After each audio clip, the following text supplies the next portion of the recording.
Bonjour à toutes et à tous et bienvenue à ce Digitalk avec Software AG. Aujourd'hui, nous allons aborder le digital et les usages dans la santé. À nos côtés, Fabrice Hugues, le directeur innovation et solutions chez Software AG. Bonjour Fabrice. Bonjour. Re-bienvenue, puisqu'on avait fait déjà une émission sur les transports. On va parler santé aujourd'hui. Et un expert, Lionel Reichart, il se dit lui-même pharmageek. Bonjour Lionel. Bonjour à tous, Pharmageek, bonjour. c'est nouveau comme terme. Non, ça fait 10 ans maintenant que ça existe. Mais vous, pharmageek, alors dites-nous qu'est-ce que ça recouvre? Donc PharmaGeek, c'est un peu mon nom de guerre sur les réseaux sociaux pour partager sur tout ce qui est innovation digitale et santé.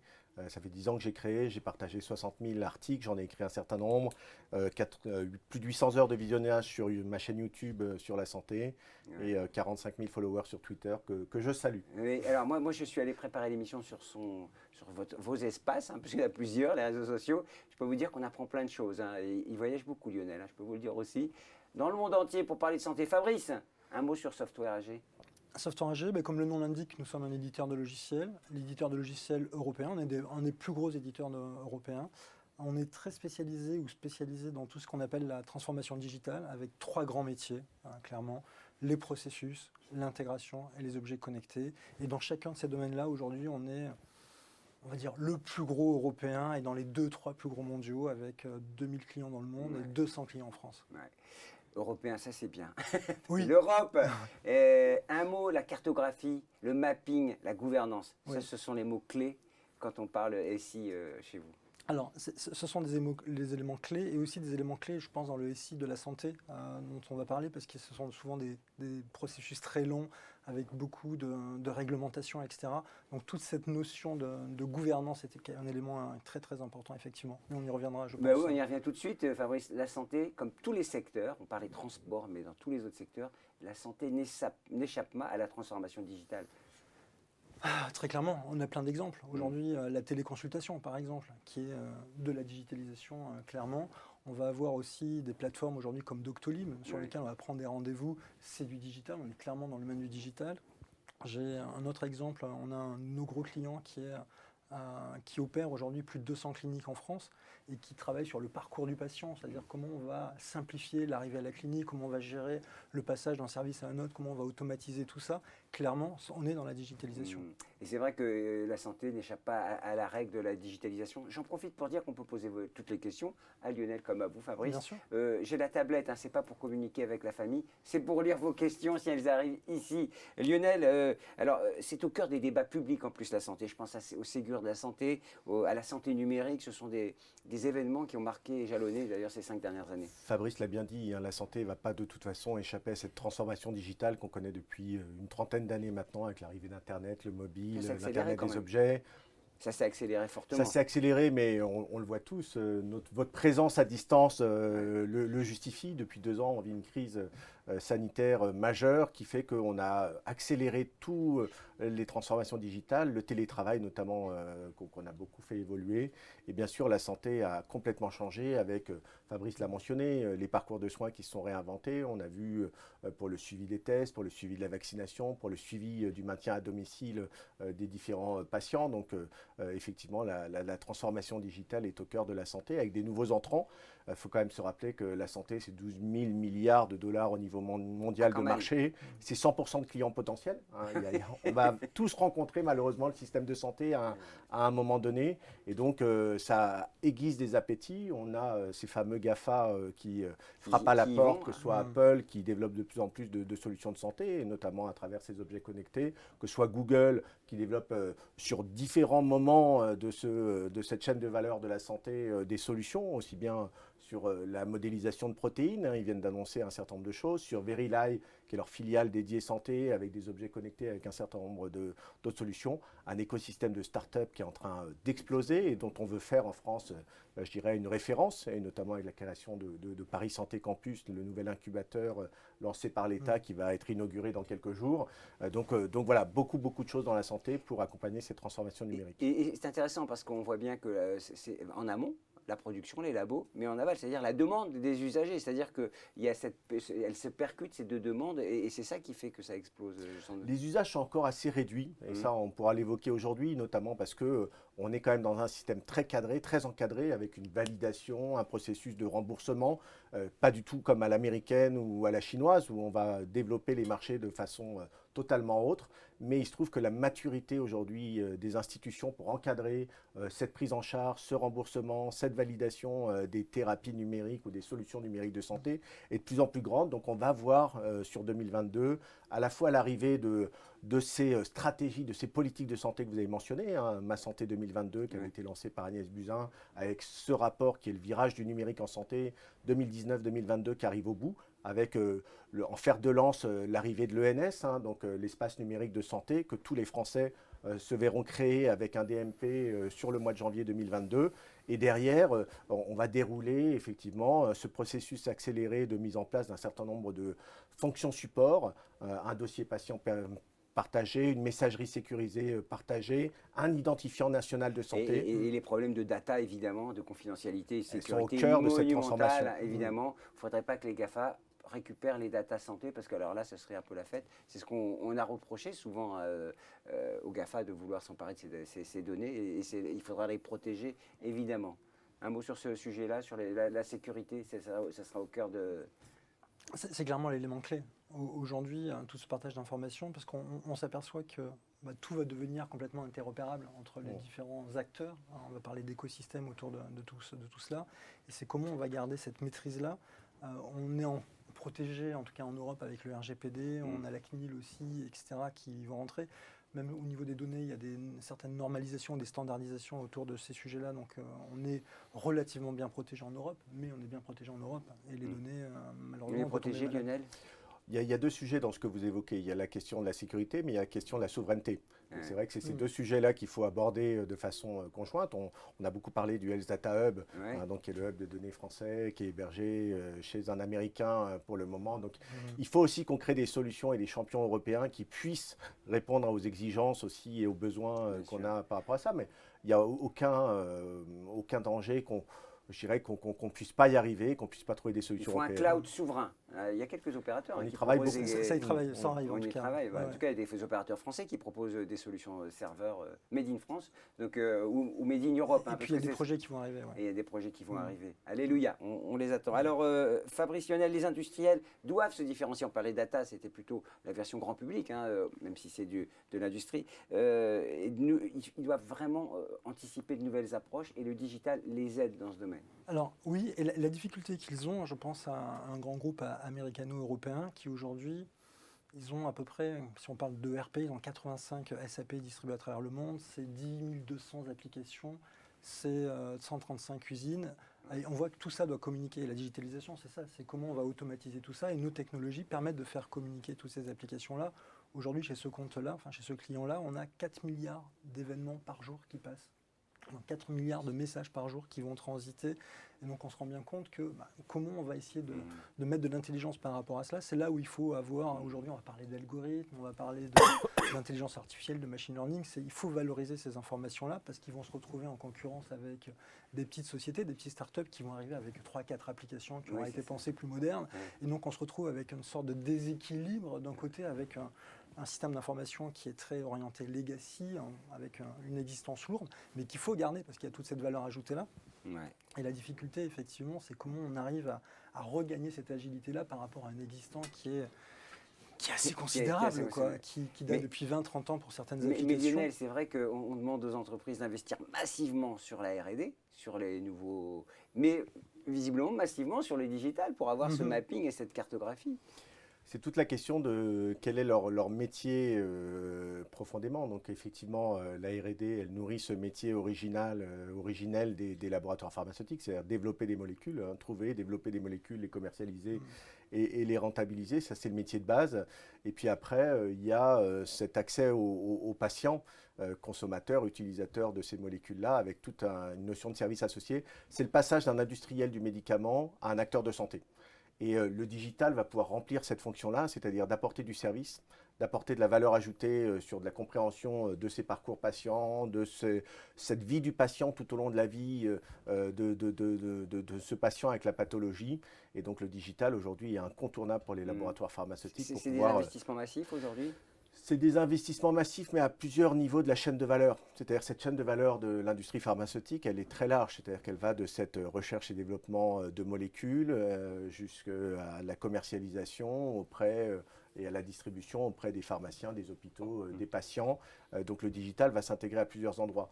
Il est très massif aujourd'hui sur la partie amont, c'est-à-dire sur la découverte de molécules grâce à l'intelligence artificielle, grâce à la data, grâce aux objets connectés. Il y a eu une vraie accélération, tout simplement qui va aussi dans un changement de marché qui est assez ancien, c'est celui de l'arrivée des génériques. Les délais des brevets sont de plus en plus compliqués, c'est-à-dire que quand vous avez un brevet pour une molécule pour 20 ans et que vous mettez 12 ou 14 ans à développer la molécule, il vous reste 6 ans ou 8 ans pour commercialiser. Si vous gagnez 1 ou 2 ans grâce au digital pour pouvoir accélérer les études cliniques, accélérer le traitement des données, accélérer la validation marché, ces 2 ans de commercialisation, ça peut être colossal sur certains produits. Mais justement, c'est ça qu'apporte cette gouvernance et la data, c'est réduire ce délai. Alors on va travailler effectivement à 2 niveaux particuliers. Le premier que je vois pour continuer ce que vous venez de présenter là, c'est vraiment cette automatisation. C'est-à-dire comment on va essayer d'automatiser le maximum de tâches pour réduire ce temps. On s'aperçoit qu'entre réduire le temps de R&D, c'est probable, aujourd'hui il y a de nouveaux outils, vous en avez parlé, mais c'est après ce passage de la découverte de la molécule à cette commercialisation. Et donc en plus dans chaque pays il va y avoir des règles un petit peu différentes, et donc on a besoin d'avoir quelque chose qui permet de pré-mâcher un petit peu le travail, de structurer tout ce travail-là. Donc nos solutions vont permettre de travailler à 2 niveaux. Le premier, c'est de remettre un peu d'intelligence, de gouvernance autour de tout cela. Je pense à GSK par exemple, qui aujourd'hui utilise nos outils pour réorganiser un petit peu l'information. Aujourd'hui, on va avoir des contrôleurs, il va y avoir des responsables de qualité, des responsables d'usine, des responsables de supply chain. Tous ces gens-là participent à un moment donné, ponctuellement, à une partie du processus. Et on a cette capacité de réorganiser l'information pour que chacun trouve l'information au moment où il en a besoin et qu'il trouve l'information qui est vraiment pertinente dans un cas d'usage. Donc ça permet de travailler de manière gouvernée et d'avoir quelque chose d'homogène, avec toutes les différences et les variantes qu'il peut y avoir pays par pays. Mais une fois que cette cartographie, quelque part, cette gestion documentaire orientée processus est mise en place, on va rentrer dans la deuxième phase, qui est cette phase d'automatisation. C'est-à-dire d'amener l'information au bon moment, au bon utilisateur, quand il en a besoin, et d'arriver à automatiser, de superviser, de pouvoir dire attention, on est en retard à ce moment-là, il faut peut-être aller un peu plus vite, escalader, pour réduire ce temps-là, et c'est ce que fait GSK par exemple. Ce que vous dites en fait, c'est qu'il ne faut pas rajouter des couches successives. Il faut en tout cas, si on rajoute des couches, qu'elles communiquent entre elles. Exactement. Et c'est le risque en fait, souvent dans les grands systèmes d'information qu'on développe, on a vu des échecs cuisants dans des grandes boîtes. Et c'est aussi, je pense qu'aujourd'hui, on est en train de basculer, enfin il y a déjà quelques temps, mais on est dans des équipes qui sont de plus en plus virtuelles, qui sont éclatées à travers le monde. Donc tout ce qui se passait par l'héritage oral, un petit peu, c'était mes pères qui m'ont enseigné comment on devait travailler, etc. Ça n'existe quasiment plus aujourd'hui. Donc on perd cet héritage un petit peu. Et donc on a besoin d'avoir des systèmes qui permettent de remplacer cet héritage-là. La machine à café, aujourd'hui, qui était l'espace un petit peu collaboratif par excellence, ça n'existe plus. Exactement, c'était avant. Mais en plus, quand on est sur des équipes mondialisées, ça devient très compliqué. Donc nos technologies permettent quelque part de recréer un petit peu ce lieu de partage et de Lionel, une question toute bête, mais est-ce que, alors dans les labos, on a des chercheurs top niveau mondial, mais est-ce qu'on a des compétences pour accompagner ce mouvement ? C'est une question difficile. Oui. Alors, j'ai aussi une casquette pédagogique. Oui, on a un MBA donc, sur le sujet. Donc, effectivement, oui, il y a des compétences. Alors, juste pour revenir sur ce que disait Fabrice, on a aussi 2 phénomènes, je pense, dans l'industrie pharmaceutique. Il y a un phénomène de consolidation, comme dans beaucoup d'industries, de fusion, d'acquisition, d'open innovation sur un écosystème plus large. Donc, là aussi, la maîtrise des process, la maîtrise des systèmes d'information, elle est essentielle, soit pour intégrer des nouveaux acteurs, soit justement pour pouvoir rapprocher 2 acteurs traditionnels. Et puis on a un mouvement historique dans l'industrie pharma qui est les plans sociaux. Donc, ce qui fait que là aussi, il y a une perte de connaissances, de compétences. On en revient à cette question des compétences. C'est-à-dire que quand les gens partent, C'est eux qui avaient la connaissance du système, des processus. Et si ces processus-là ne sont pas documentés, ben, on peut avoir parfois des pertes de temps, des pertes de compétences dans l'entreprise qui peuvent être parfois gravissimes. Donc là aussi, donc oui, il y a beaucoup de compétences dans l'industrie pharma, on ne va pas se mentir. Non, sur le digital, je pensais évidemment. C'est perfectible. Après, le Parce que digital, quand ça couvre un périmètre champ, ouais. tellement large. Donc, à certains niveaux, il y en a. On a du digital au niveau promotionnel, donc vers tout ce qui est développement commercial. On a du digital, comme je l'ai dit, dans la recherche et développement. Donc oui, il y a des compétences. Après, est-ce qu'il y a toujours une vision d'ensemble de cette transformation globale des métiers et une conviction par rapport à ça? C'est quand même une industrie très rentable sur son métier d'origine. Et donc, elle doit se bousculer pour pouvoir préparer l'avenir. Mais c'est difficile de lâcher la berge d'un côté pour nager et aller vers une autre berge dont on ne sait pas si elle est loin, si elle est confortable, si elle est agréable. Donc voilà. Alors, on parle d'excellence opérationnelle, de performance. Est-ce que tout le monde a bien saisi la nécessité de ce sujet-là et s'est emparé? Je veux dire, est-ce que la compétitivité entre les labos se joue là-dessus aussi maintenant? Alors, ça se joue là-dessus très clairement, mais c'est aussi, je pense qu'il faut toujours mettre en perspective la partie performance et la partie gestion des risques. Et c'est aussi ça qui est important, d'arriver à contrebalancer d'un côté. On veut courir vers la performance évidemment, et tout le monde va aller vers la performance, mais comme on est quand même dans un environnement qui est très particulier, avec toute cette réglementation, etc. à suivre, donc il y a toute cette notion de gestion des risques à mettre en place. Tout à l'heure, on parlait de référentiel de processus, et c'est aussi, je pense, une des forces de ce que l'on propose, c'est de pouvoir, dans ce référentiel de processus, d'avoir en même temps cette gestion de la performance, cette gestion des risques, et d'avoir un cockpit quelque part qui va permettre de fédérer tous ces besoins-là et que chaque utilisateur puisse avoir. Y a-t-il un pilote dans l'avion? A priori, oui. C'est ça, c'est vraiment cette notion de cockpit que l'on veut mettre en place et que chaque acteur ait ces informations et qu'on arrive à avoir cette balance entre la risque et la performance, la gouvernance, la réglementation, retrouver sa documentation et naviguer de manière structurée. De manière ergonomique et simple, parce qu'évidemment, son terme c'est le Graal. Évidemment, c'est le Graal. J'appuie sur un bouton, ça marche. Lionel, évidemment, alors on a commencé par ce sujet au début sur la sécurité, on va dire, et la souveraineté. Entre les objets connectés et l'IA, on voit bien que tout va très très vite et tout s'accélère. Il faut encadrer les innovations thérapeutiques numériques. Il faut vraiment prévoir un cadre. Le cadre est en train de se construire aujourd'hui au niveau mondial, au niveau européen, au niveau national. Donc effectivement, les réglementations se multiplient pour pouvoir valider cliniquement, parce qu'on est quand même sur des choses qui sont très particulières. Le but n'est pas d'affirmer on va marcher 10 000 pas par jour et on va être en bonne santé. Il y a encore faut-il le démontrer et démontrer l'intérêt de ces objets ou de ces solutions, ces thérapies digitales, comme on les appelle dans la vraie vie. Donc là, on a un processus, par exemple en Allemagne, qui s'appelle le DIGA, qui a une sorte de fast-track de validation de ces objets ou de ces thérapies digitales, dont on va normalement adopter en France la pratique pour pouvoir accélérer la disponibilité de ces thérapies digitales et les usages, parce qu'on a un mur d'usage qui est devant nous, qui est énorme. Mais effectivement, c'est très encadré désormais. On a beaucoup de publications. Vous avez The Lancet Digital Health ou le JMIR, où on a de plus en plus de journaux médicaux dédiés à ce digital dans la santé pour ces validations cliniques.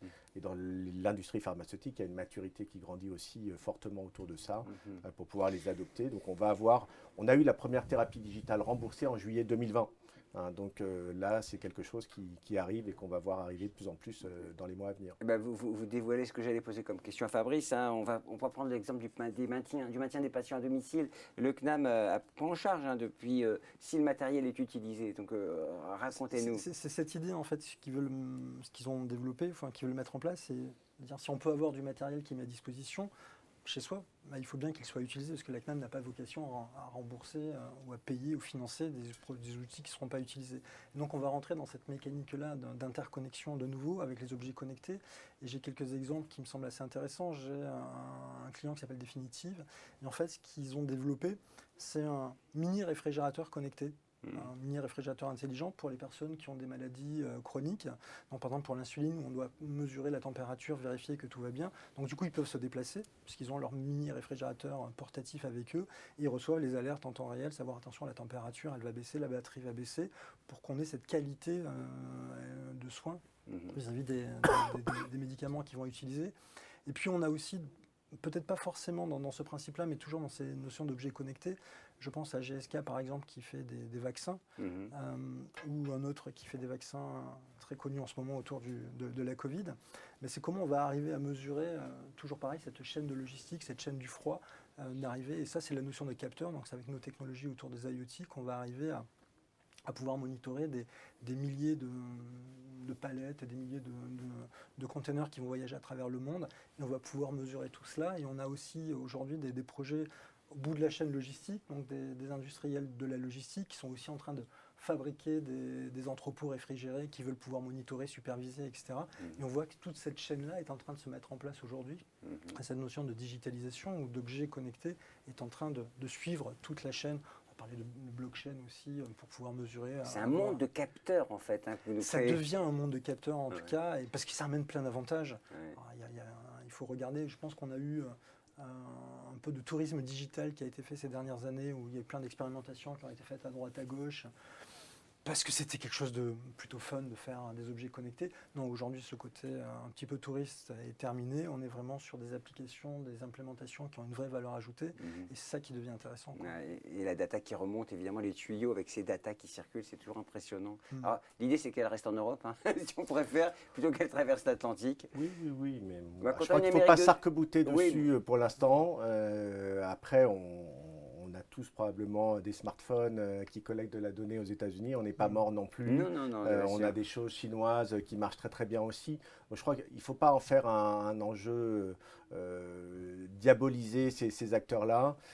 Effectivement, plus on sera souverain et plus on fera l'Europe, mieux c'est. Mais pour autant, on est tous utilisateurs de grands GAFA. Je ne citerai pas là, mais voilà. On ne pourrait pas vivre sans. C'est d'ailleurs le problème, au fond. C'est pour ça que certains se plaignent et parfois on le déplore. La question de fond est probablement là. Comment est-ce qu'ils arrivent à développer une expérience utilisateur qui soit si appétante, et pourquoi nous, on n'arrive pas parfois à développer ces appétences? Comment ils arrivent à racheter peut-être des sociétés européennes qui ont su développer aussi des...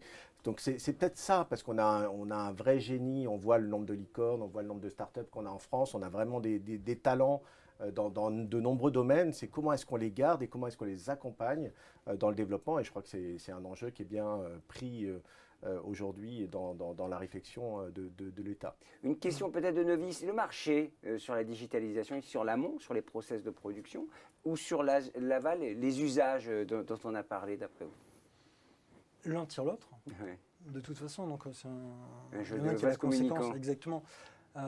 Ce qu'on peut voir par contre, c'est ce que vous disiez tout à l'heure Lionel, c'est cette notion d'interopérabilité. Aujourd'hui, on crée des écosystèmes, il y a des grosses sociétés qui travaillent avec des startups qui vont travailler avec d'autres startups, et donc c'est toute cette communication là qui est en train de se mettre en place de manière et qui s'accélère par rapport à cela.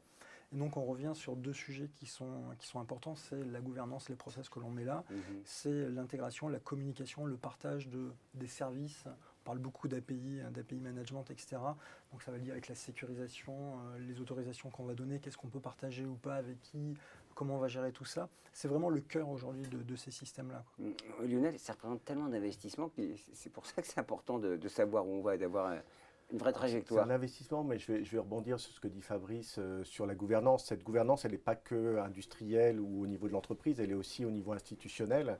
Et on le voit dans la santé avec Ma Santé 2022, la doctrine du numérique en santé. Cette interopérabilité, elle ne se fait pas au niveau de l'entreprise, elle se fait au niveau de l'écosystème. Et donc le choix des standards, le choix des modes de communication. Et 2022 sera une grande année de déploiement technique. Et c'est là où le Ségur du numérique, en tout cas le volet numérique du Ségur de la santé est important, parce qu'il va accélérer la mise à jour de tous les logiciels au niveau des hôpitaux, au niveau des cabinets médicaux, au niveau de tout l'écosystème, que tout le monde parle le même langage, que ces données déjà puissent être partagées entre les différents acteurs. Aujourd'hui, il y a des silos entre la ville, l'hôpital, le pharmacien, le médecin. Ces gens-là ne se parlaient pas ou échangeaient peu. Donc on va digitaliser les prescriptions, on va digitaliser un certain nombre de processus de ce parcours de soins. Et donc effectivement, cette gouvernance, elle est aujourd'hui actée, et elle fait que tous les industriels ont un référentiel pour pouvoir travailler et avancer sur ce digital. Alors on a un exemple in vivo, en live. Combien de temps ça prend d'après vous pour que ça soit opérationnel et que ça marche? Ça revient à votre question de tout à l'heure, c'est-à-dire qu'il y a une digitalisation des métiers et des processus. Je suis désolé. Il y a une digitalisation des métiers et des processus, et après il y a une traduction dans les usages. Oui. Et c'est toujours de la difficulté. On a un mur des usages qui est en face de nous aujourd'hui. C'est pour ça qu'il faut peut-être adopter des politiques comme le DIGA allemand pour pouvoir accélérer, faire des fast-tracks sur l'adoption et la prescription. Mais il faut acculturer aussi tous les professionnels de santé qui sachent de quoi ils parlent. Et aujourd'hui, c'est très compliqué C'est pour pas un un univers où médecin. on est plus sensible à tout ce qui est technique, tout ce qui est dit. Pas forcément, pas forcément. Et puis ils ont beaucoup de choses à faire en ce moment. Je crois Ouais. il suffit d'allumer la télé pour savoir que le système de santé est déjà bien occupé sur un certain nombre de sujets. Donc faire entrer l'innovation n'est pas toujours dans les priorités du moment. Pour autant, c'est ça qui permettrait probablement de regagner un peu d'oxygène et regagner un peu de capacité. Donc c'est difficile.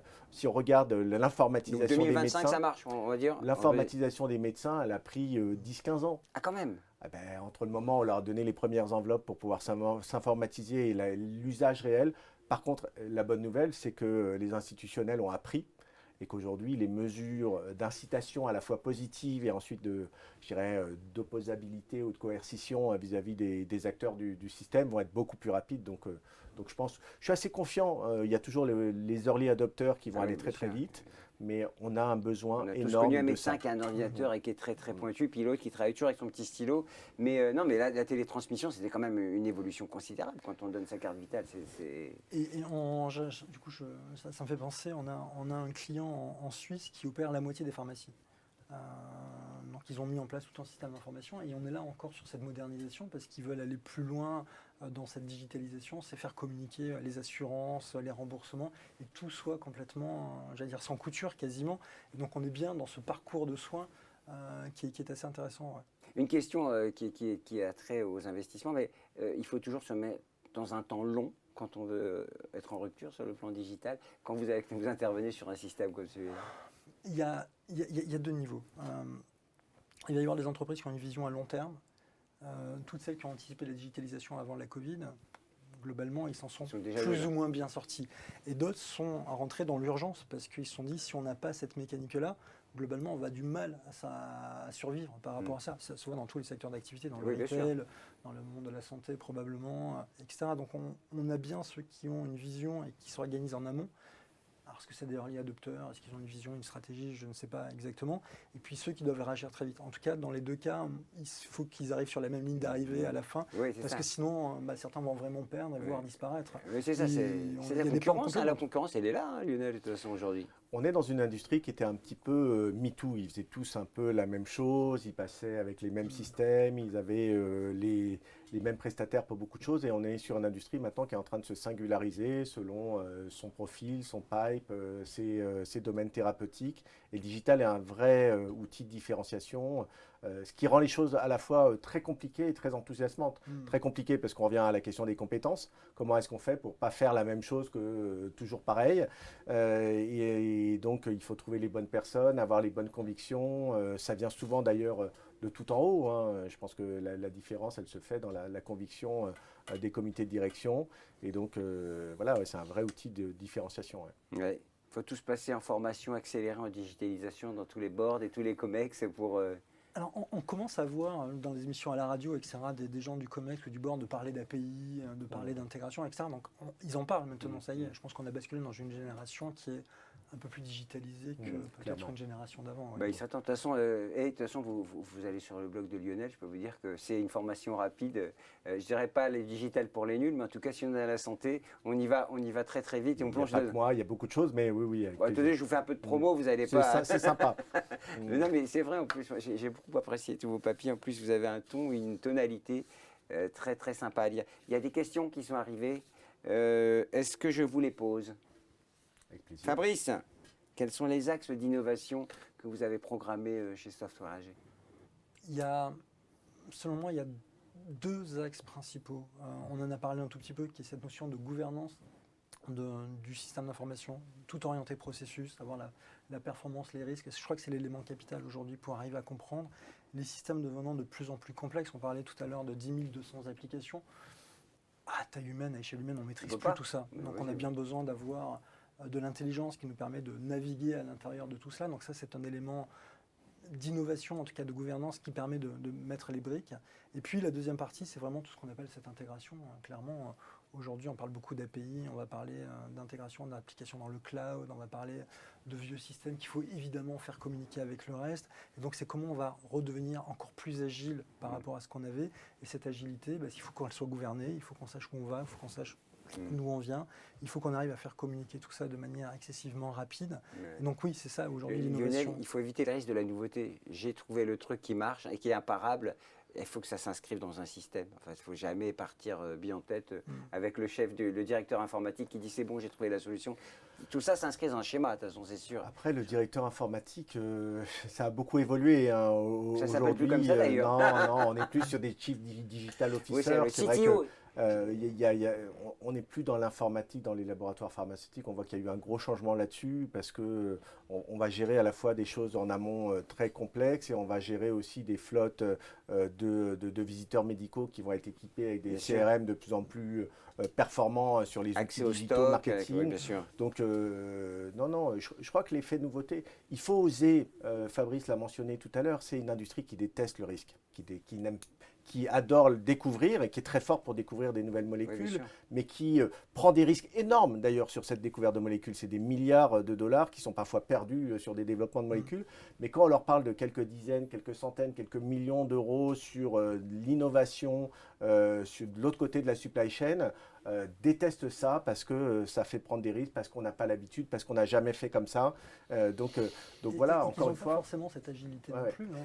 Et puis, dans ce système ouvert d'innovation aujourd'hui doit accueillir de nouveaux acteurs comme des startups qui ont dans leur ADN une agilité et une rapidité qui n'est pas du tout dans l'ADN de l'industrie pharmaceutique. Un mindset et qui intègre parfois des dimensions sociales qui ne sont pas toujours intégrées dans les modèles digitaux. Tendance pour les SI chez les clients pour demain, c'est quoi Fabrice ? L'ouverture, l'interopérabilité, la collecte de la donnée, le maximum de données, les algorithmes qu'on va mettre dedans, le machine learning, l'intelligence artificielle, tout ça fait partie de ces éléments-là. Un autre puits de données, ce qu'on disait, c'est la collecte de ces données à travers les capteurs. Évidemment, je ne vais pas dire que c'est l'avenir, mais en tout cas, c'est ce qui se passe aujourd'hui, c'est une tendance de fond, ce que l'on voit. J'ai en tête un opérateur là, qui développe des laboratoires d'analyse qui aujourd'hui étaient complètement autonomes. Aujourd'hui, ils sont complètement connectés pour pouvoir corréler ces informations les unes avec les autres, pour pouvoir rentrer dans la maintenance prédictive. Alors, ce n'était pas une source d'information, ça devient une source d'information supplémentaire. Et donc, on voit bien que tout ça génère de la donnée. Donc, cette donnée-là, il faut bien l'analyser, la structurer, etc. Et c'est ça, je pense, aujourd'hui, l'évolution majeure, surtout dans le monde de la santé. Et Lionel, est-ce que ce serait abusé de dire on va chercher des data scientists, des data officers dans les labos ? Je crois que il y en a déjà, il y a certains laboratoires qui en intègrent déjà beaucoup, notamment sur cette partie recherche et développement.